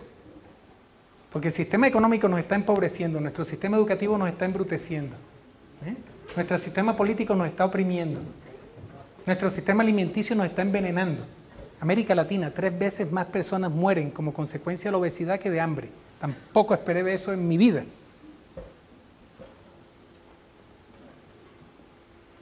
Más del 80% de los productos que nos comimos tienen azúcar agregada. No hay necesidad de agregarle azúcar. La única razón por la que se le agregan azúcar a los productos que nos comemos es para hacernos adictos. ¿Para qué? Para generar más dinero dentro de un modelo que lleva a la acumulación de dinero. Se nos ha olvidado la riqueza. Entonces no somos un país pobre. Si hay un mensaje importante que quiero que se lleven hoy para sus casas, es que no somos pobres. Somos muy ricos. Tenemos mucha materia prima, tenemos mucho conocimiento y tenemos mucha energía para generarle valor al mundo. No tenemos tanto dinero. Estamos cortos de pulgadas o de metros cuadrados, de kilómetros cuadrados.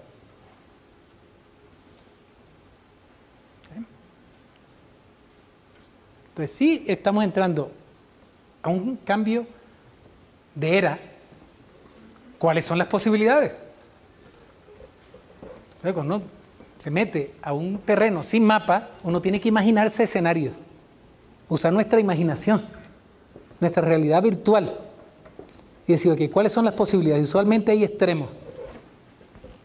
Entonces comencemos con los extremos. Y hay gente en los extremos muy inteligente, que tienen evidencia muy fuerte de lo que proponen es factible.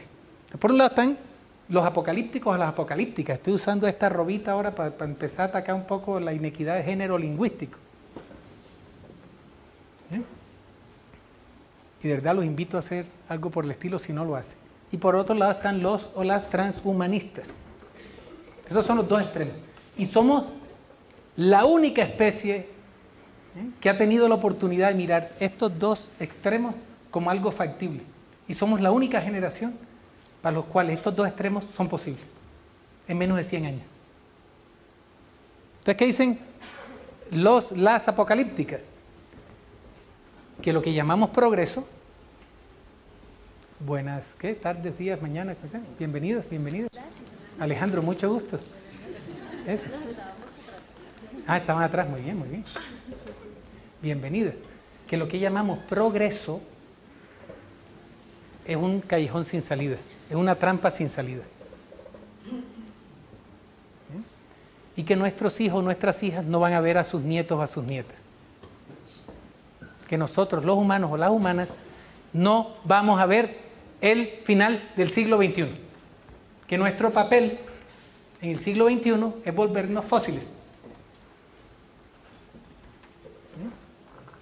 Y desaparecer. Que no tenemos papel en el siglo XXI.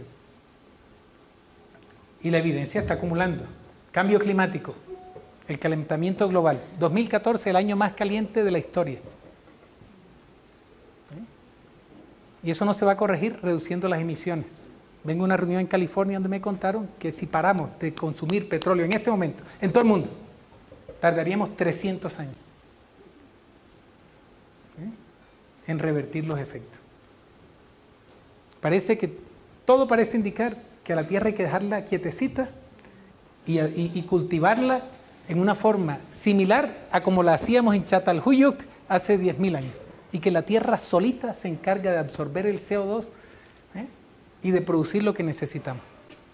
Pero traten de convencer a los ambientalistas que se han echado toda su vida tratando de luchar contra la emisión. Violencia. Tenemos focos muy preocupantes por todos lados de una guerra nuclear. Y Einstein decía, parece que decía, se le atribuyen muchas cosas a Einstein que pobre tipo seguramente nunca dijo, pero suena bien. Einstein dijo, yo no sé cómo vamos a pelear la tercera guerra mundial, pero la cuarta sin duda va a ser con piedras y con palos. Y la cosa en Europa no se ha resuelto en este momento. En el Medio Oriente está caliente. Entonces, estamos acelerando nuestra autodestrucción. Y nosotros, dentro del sector de lo que llamamos salud, me gusta llamarlo más bien el sector de la enfermedad, estamos contribuyendo a esto también.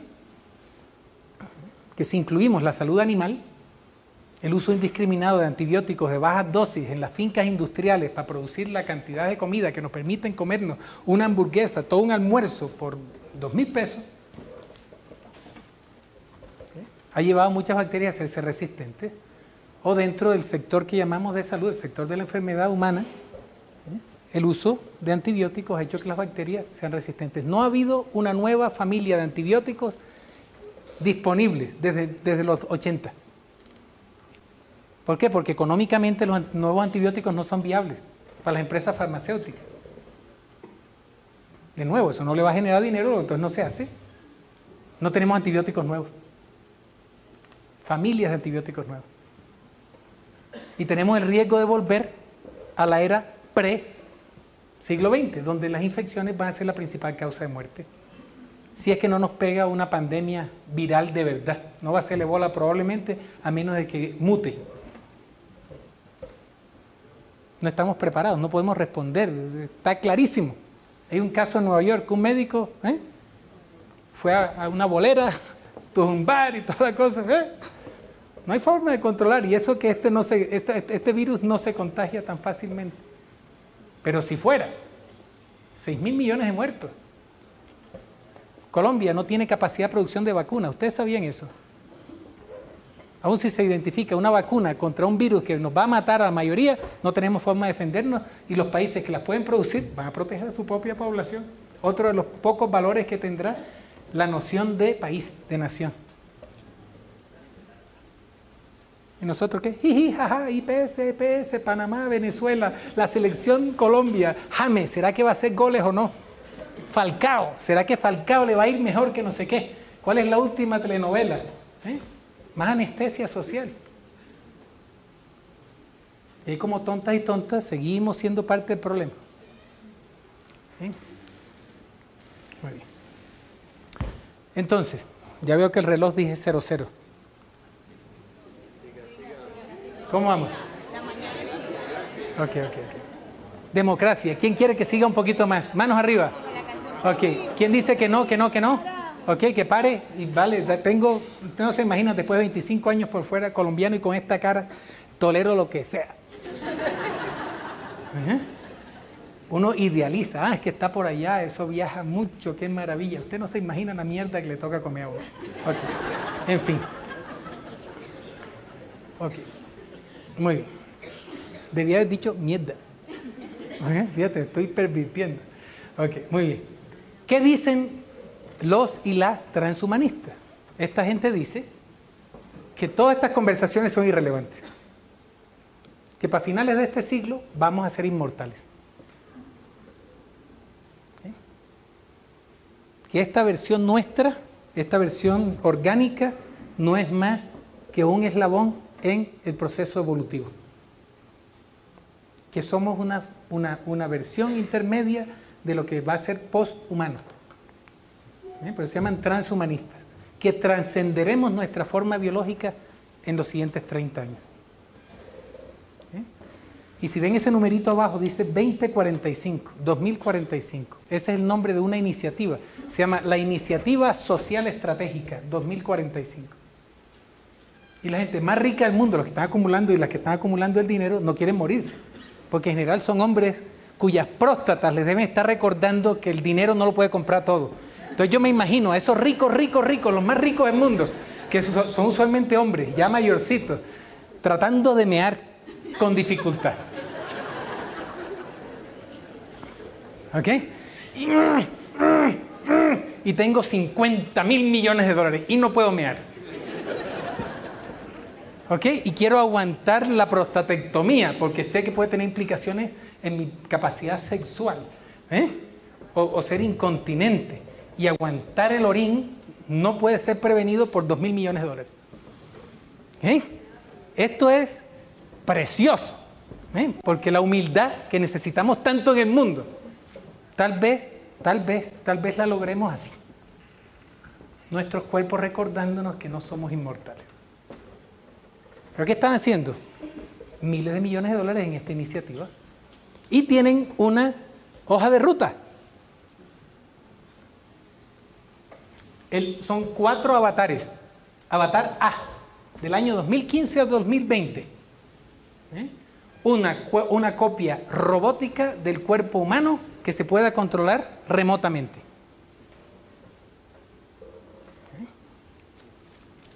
Miren las 2015 a 2020. ¿Por qué? Porque la siguiente fase 2020-2025 es la capacidad de ponerle a este robot el cerebro nuestro en el momento de la muerte.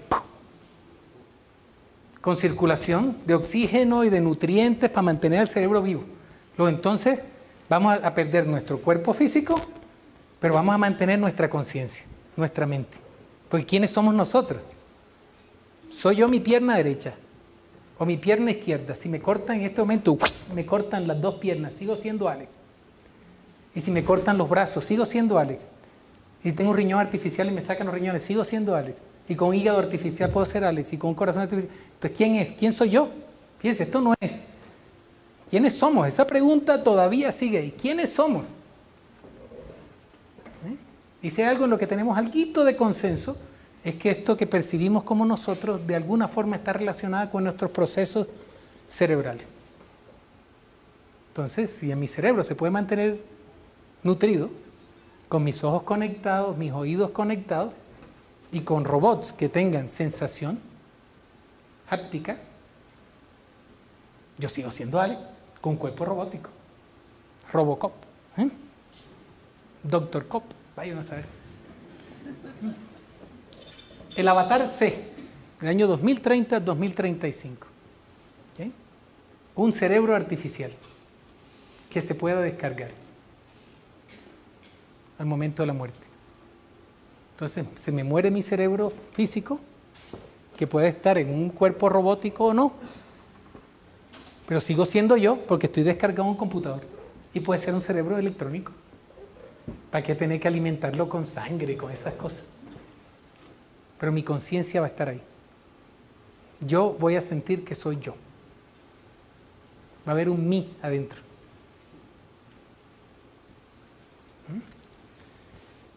Lo último, hologramas. ¿Para qué necesitamos algo físico? Es algo que se llama el Internet de las cosas, que está tomando mucha fuerza en China, en Corea, en donde todo va a estar conectado a Internet. Todo. Los botones de tu camisa están conectados a Internet. Entonces nosotros podemos existir distribuidamente. Yo puedo estar presente en todas partes. Voy a ser omnipresente.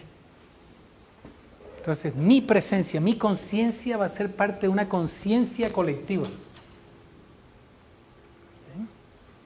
Inmortal. ¿Cómo la ven?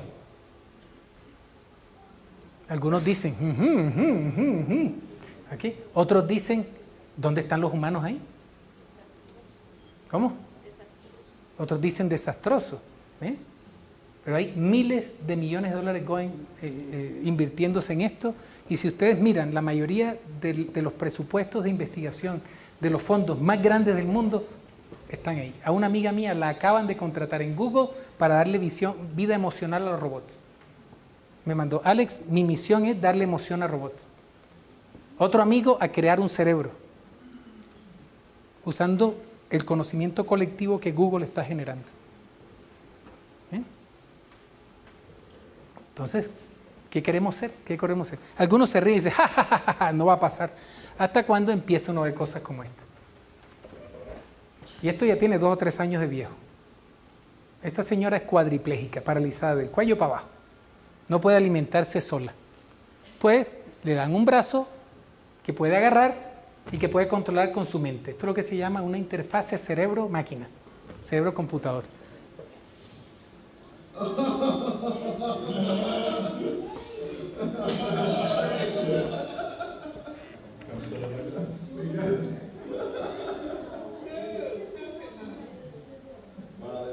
Miren cómo abre la mano. Pum. Fase número 1. ¿Okay? Interfase cerebro-máquina que nos permitan controlar aparatos remotamente. Sí, pero necesitamos un cerebro en un cuerpo que no necesite mucho mantenimiento.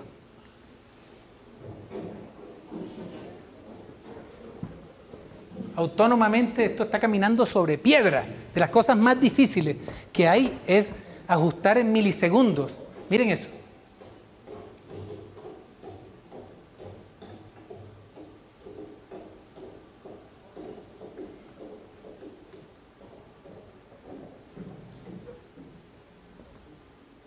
¿Qué tal? Sin intervención externa. Ajustes milimétricos, miren esto, 20 kilos le van a tirar, parado, es la prueba del 4, debió haber hecho un 4.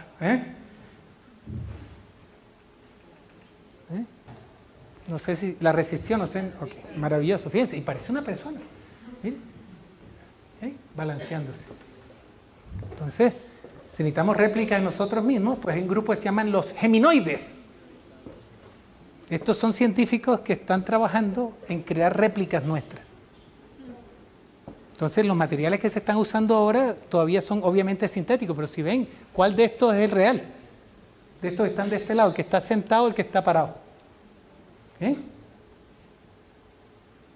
Y hay desarrollos muy sofisticados sobre piel artificial, sistemas de percepción, de tacto artificial.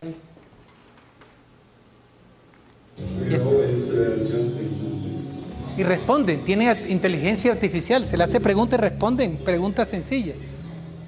Y tienen sus congresos, sus convenciones de geminoides. Está un poquito penosa.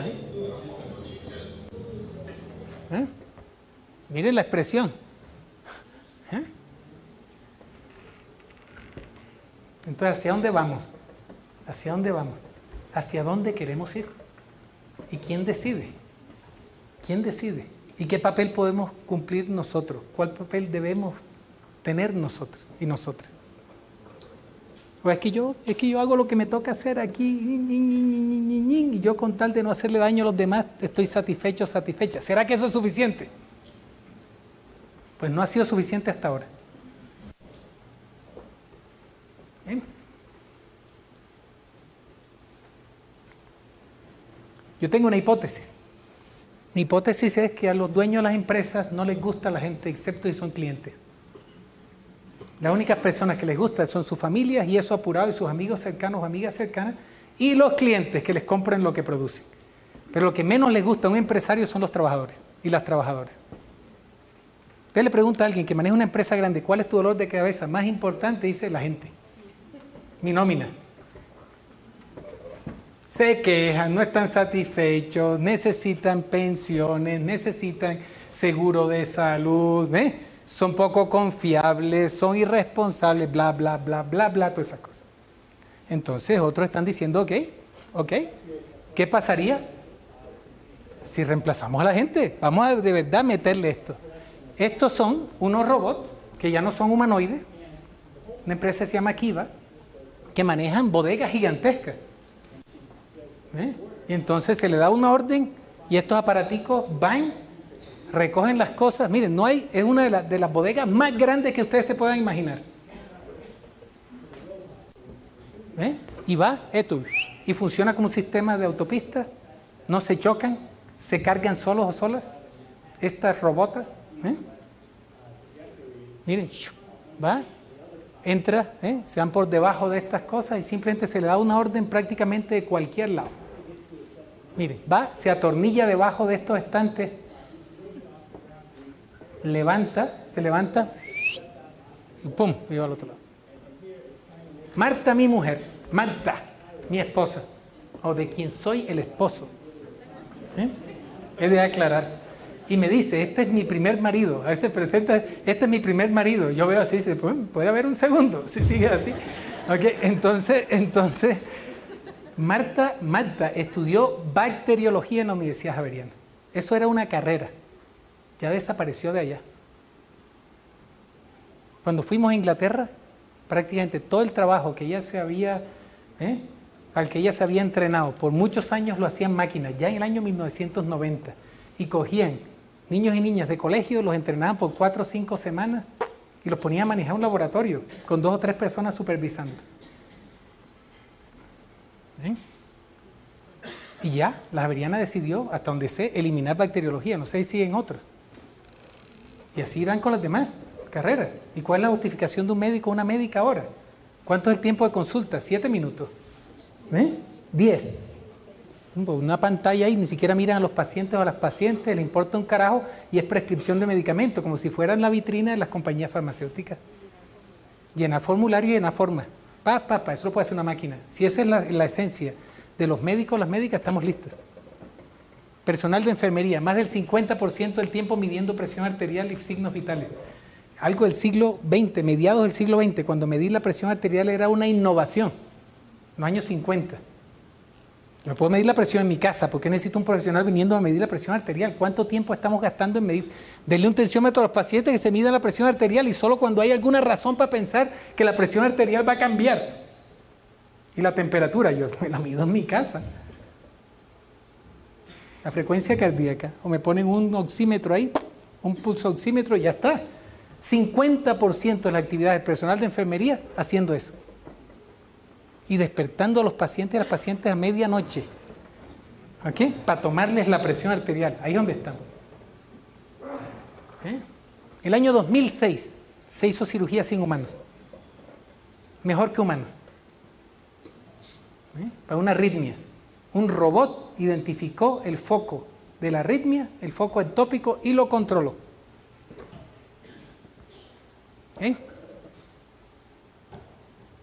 Y con cirugía está pasando mucho lo que pasa con los pilotos. Me dicen mis amigos pilotos que están pensando si meten un perro en la cabina o no. Para que ladre si se duermen, para que les muerda la mano si sienten la tentación de ponerse a jugar con los aparatos, porque el avión le va mejor sin piloto que con piloto, pero por razones legales a uno, y uno no se sentiría cómodo montándose con 300 personas más en un aparato que no tiene a nadie ahí al frente. Entonces toda esta gente que estudió tanto, que se jodió tanto, que hace 2 generaciones eran otros reyes en la sociedad porque nos llevaba en algo que volaba, ahora son la causa de la mayoría de los problemas. Cuando hay un accidente, error humano. Cruzando el Atlántico. Anestesia robótica. Esto fue inventado en la Universidad de McGill. Computadores que dan anestesia. Se pone una línea intravenosa y se intuba el paciente. Eso lo puede hacer un técnico. Y podemos tener uno o un anestesiólogo o una anestesióloga por 20 salas con paneles. Hay un problema y voy. Y técnicos y técnicas manejando las cosas. Ustedes necesitan 20 años de universidad para hacer un bypass cardíaco. 20 años de universidad. No, si eres bueno con las manos, te enseño un poquito de anatomía cardiovascular, un poco la enfermedad, lo que vas a hacer ahí. Hay técnicos que sacan la vena de la pierna y el otro que lo pone. Internistas. Tal vez los que se salven más tiempo. ¿Por qué? Porque ya las enfermedades crónicas complejas son nuestro problema más grande. Pero para agarrar manos y para hacer sentir a la gente que hay médicos que ni siquiera nos forman en las cosas más importantes como humanos. En Canadá, Inglaterra y Australia, donde tenemos datos, los veterinarios y las veterinarias reciben 5 veces más tiempo de formación en manejo del dolor que los médicos y las médicas o las enfermeras o los dentistas. 5 veces más. Entonces, si alguien va con dolor, mejor va uno a un veterinario o una veterinaria. Por lo menos le enseñaron algo. Pero cuando uno tiene enfermedades crónicas complejas, ya el diagnóstico no es relevante y no hay tratamiento. Estas cosas, por definición, son incurables. Entonces, ¿cuál es nuestro papel? Si son cosas agudas que ya podemos resolver, para eso hay protocolos, para eso necesitamos técnicos y técnicas. Reemplazo de cadera, podría ser alguien entrenado 5 años para hacer eso. No alguien que se eche 20 años. Y esos son los dilemas grandes que estamos enfrentando. Y entonces vienen estos otros, de otros sectores, con términos como el teranóstico, con H o sin H. ¿Okay? Esta es la combinación de las terapias con el diagnóstico. Entonces, meten a uno una sustancia genética o nanotecnológica o robótica y va al sitio donde está el problema y lo resuelve. Ahí está, resolviendo un problema interno, un aparatico diagnóstico. Y esto es lo que están tratando de buscar las nanotecnologías. Y la miniaturización robótica. Y la terapia genética. Tienes cáncer, te infundimos algo y te elimina el cáncer.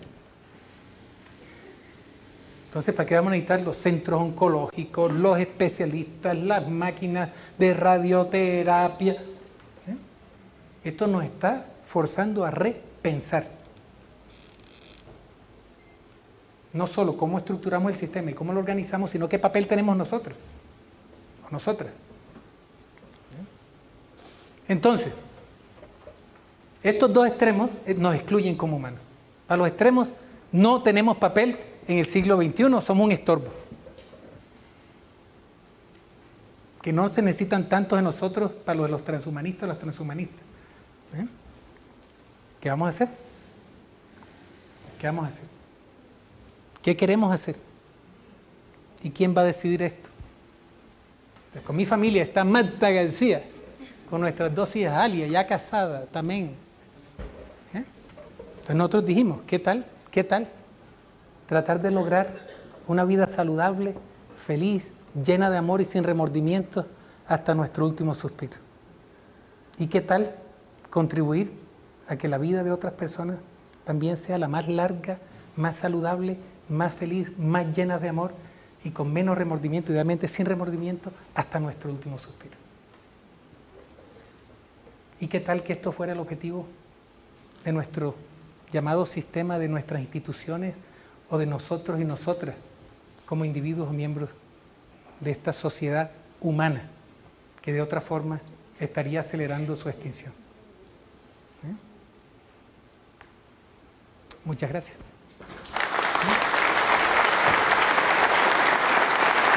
Bueno, mientras llega ya, ¿qué les pareció? ¿Qué les pareció? Esto ha sido un experimento que vamos a hablar en un evento nacional de salud sobre salud, pero sin hablar de hospitales, sin hablar de enfermedades, sin hablar de lo usual. Y sacar un poquito la mira, como el zoom así para afuera, y tratar de vernos un poco más como miembros de algo mucho más grande, con desafíos mucho más grandes. Adelante. ¿Dónde estás? Ok. ¿Qué es lo que más feliz te hace en la vida? Cuéntame. Primero. Mi familia. ¿Y por qué estás aquí entonces? ¿Ok? Esas son las inconsistencias. Carlos, ¿está con su familia aquí? No sé si Santiago esté aquí. Ok, ese es novio de la... Okay, vale. Pero está toda la familia en pleno. Es consistente. En realidad le respondo la pregunta porque estoy. Hace muchos años he leído de usted y creo que ahorita conversamos un poquito. Sí, y me encantó lo que me dijiste. Y créame que vine en gran medida y me inscribí al Consultor Salud, a este evento, a última hora, precisamente porque quería tener ese diálogo con usted. Y porque quería hacerle 2 preguntas y se dio el momento. En eso, luego de su intervención, quiero hacerle 2 preguntas y que siempre he cuestionado, que creo que usted es una autoridad mundial para dar respuesta. Espera un momentico. Primero que todo, si se dieron cuenta, lo que más feliz me hace es no saber y preguntar. Mi verbo es preguntar, mi superpoder es preguntar. Yo quisiera que cada uno de ustedes se pregunte qué es lo que más feliz lo hace y cuál es su verbo, cuál es esa acción a través de la cual podríamos cambiar el mundo si tuviéramos la capacidad de hacer lo que quisieran. Lo que más feliz me hace es no saber. Y mi superpoder es el poder de la pregunta. Entonces, no sé si soy autoridad, soy una autoridad preguntona, pero de que te pueda responder las preguntas, no sé. Lo más probable es que no, y que te salga con otras preguntas para ser coherente. Bueno, muy contundente. Vale. Para Alejandro Haddad, sí. ¿qué nos hace humanos? Y segundo, para Alejandro Haddad, como humanos, ¿qué debe significar para nosotros el éxito? Ok. Voy a hacer algo aquí, si me permiten, y gracias por esa pregunta. La he pensado muchísimo. Entonces, espera un segundito. Te voy a mostrar lo que estoy tratando. Espera un segundito. El éxito para mí es la prescindibilidad. La prescindibilidad. Me puse a pensar, dije yo, ¿cuándo tendré éxito como padre? Cuando mis hijas no me necesiten. Que si mis hijas me necesitan, no he hecho mi trabajo completo. No, que me quieran es otra cosa. Esta mañana estaba comunicándome por Skype con mi hija menor y anoche con la otra y con el marido y tal. Me quieren, pero soy opcional ya. Ya mis hijas se pueden reproducir, y mi papel, digamos, en esta cadena evolutiva era llevarlas seguramente hasta una edad donde pudieran reproducirse y volar solitas. Una está en Panamá viviendo con su marido, la otra en Londres, con un novio que nos gusta mucho y tiene una empresa multinacional y tal. No me necesita. Me quiere, me llama, me pidió opiniones. Maravilloso para mí, pero no me necesitan. Nosotros estamos programados para responder y para hacernos imprescindibles. Aquí me tengo que aguantar esta chanfainita que entonces hace uno el proceso más difícil, que lo necesiten a uno y todas esas cosas. Estoy respondiendo, ¿viste? Para Alejandro Haddad. No es para ti, para Alejandro Haddad. Estoy dando mi respuesta. ¿Ok? Entonces, si me permite. Entonces, para mí, el éxito más grande como maestro es que mis estudiantes no me necesiten. Entonces les dedico mucho tiempo para que piensen solos o solas, para que cuestionen todo, para que tengan las herramientas, para que dibujen sus propios mapas. Como médico, estoy jodido, porque estamos en una sociedad en donde la medicina, con el derecho y la enseñanza, es lo que Iván Illich llamó las profesiones incapacitantes. A mí me formaron para hacer que las personas sean minusválidas, no para permitirles a las personas ser autónomas y tomar control sobre sus vidas. Entonces llevo años, como sabes, y esa es nuestra conversación de esta mañana y la que seguirá, tiene que ver con qué significa la palabra salud, y por eso me eché 3 años de mi vida en una conversación global para tratar de conceptualizar la palabra salud. Y ya me está ayudando mucho a eso, porque concluimos que la salud es la capacidad para adaptarnos y para gestionar los desafíos físicos, mentales y sociales que nos presenta la vida. Y tú tienes uno muy lindo que tal vez quieras compartir con la audiencia. Entonces ya esa conceptualización de la salud me está permitiendo ser más prescindible. Que ya mi misión es permitir crear las condiciones para que las personas puedan adaptarse y puedan gestionar los desafíos que se les presenten en la vida. Y tenemos datos, voy a presentar datos en 2 semanas, mostrando que el 75% de los humanos se consideran saludables. Cuando uno le pregunta a la gente, que aún personas con 3, 4, 5 enfermedades crónicas, en la mayoría de los casos se consideran saludables. O sea que no es incompatible tener enfermedades y ser saludable. Entonces estoy tratando de lograr mi prescindibilidad y no lo lograré yo, lo estoy tratando de lograr con un grupo de personas. Entonces mi objetivo es no ser necesitado. No quiero que me recuerde nadie, quiero ser invisible y no quiero ser necesario. Y es muy liberador, muy liberador. Ahora, ¿qué nos hace humanos? También he estado pensando muchísimo al respecto. Y esto se los quería presentar, voy a aprovechar la oportunidad para hacerlo aquí, qué diablos. A Einstein se le atribuye otra cosa. Pásame por aquí, Julián, por favor. Julián, a quien hay que agradecerle también, que está ahí atrás cambiando cosas y apagando luces, prendiendo y tal. Un aplauso para Julián. Julián, gracias. Mira, ahí está. Pásame esta diapositiva otra vez, por favor, a mi presentación. Fíjate, tremendo aplauso que te ganaste. Muchas gracias, porque te lo mereces. Ok, entonces, a Einstein le dijeron, ¿qué haría usted? ¿Qué haría usted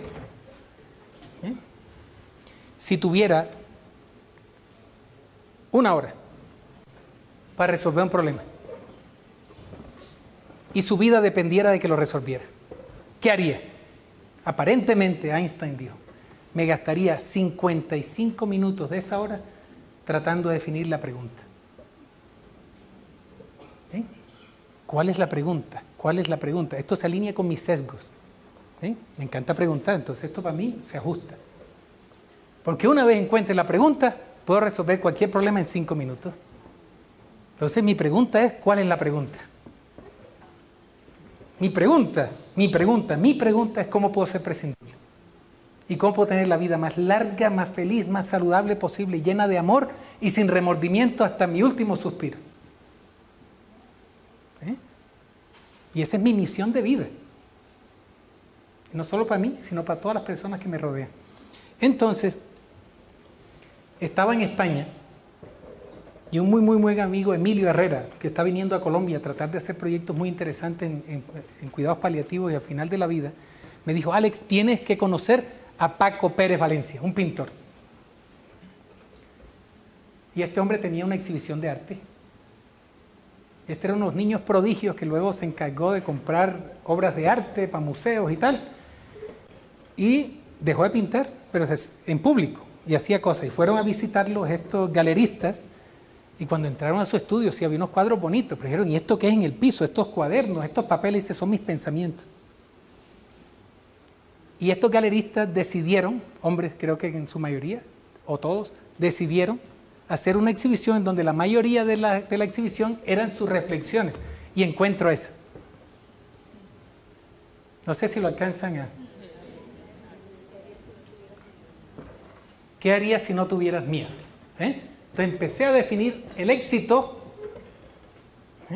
en términos de la eliminación de mis miedos.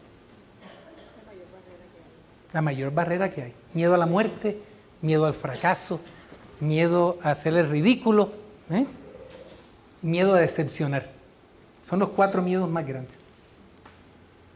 Entonces, ¿qué haría si no tuviera miedo? Todo, ¿qué es todo? ¿Qué haría si no tuvieras miedo? Fíjate.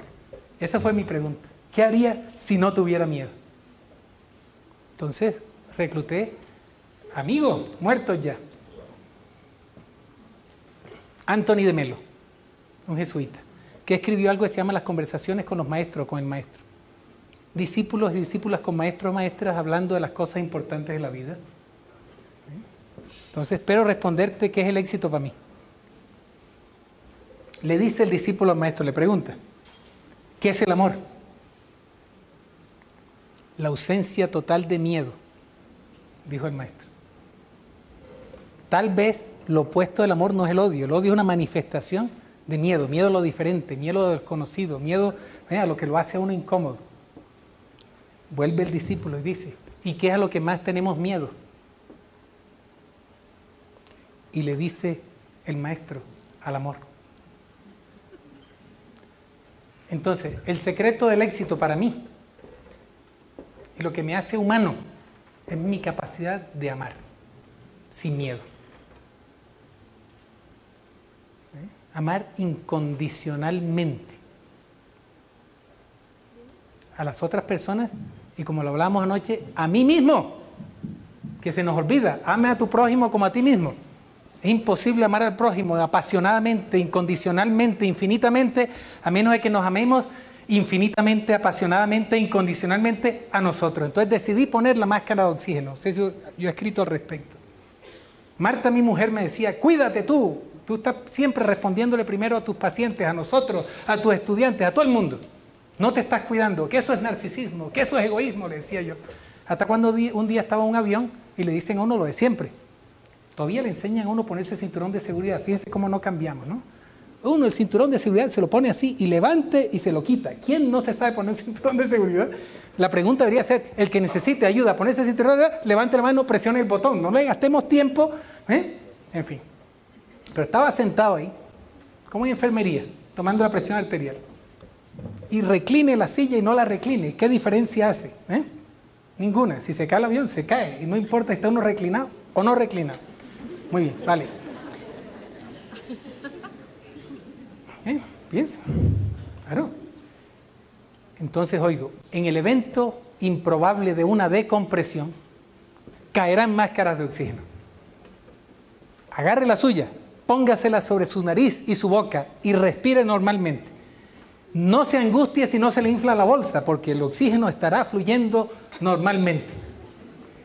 Póngase su máscara primero, aun si usted está ayudando a alguien más. Si tiene un niño o una niña, si tiene alguien enfermo, no importa, pónganse la máscara primero. Y ahí fue donde dije, mierda, Marta tenía razón. Eso es lo que Marta García siempre me había querido decir, que me debo poner la máscara de oxígeno primero. Entonces mi éxito ahora es tener la capacidad de ponerme la máscara de oxígeno primero y amarme y protegerme primero con ayuda de las personas en las que confío. Y tratar de vivir cada unidad de vida, una hora de mi día, lo llamo una unidad de vida, de tal forma que si tengo la oportunidad de vivirlo un número infinito de veces, lo acepte. Y eliminando el miedo, para amar incondicionalmente. Muchísimas gracias, Alejandro. Lamentablemente no hay más tiempo. Bueno, un fuerte aplauso a Alejandro Haddad. Orgullo colombiano, amigo de todos. Bienvenido siempre, Alejandro.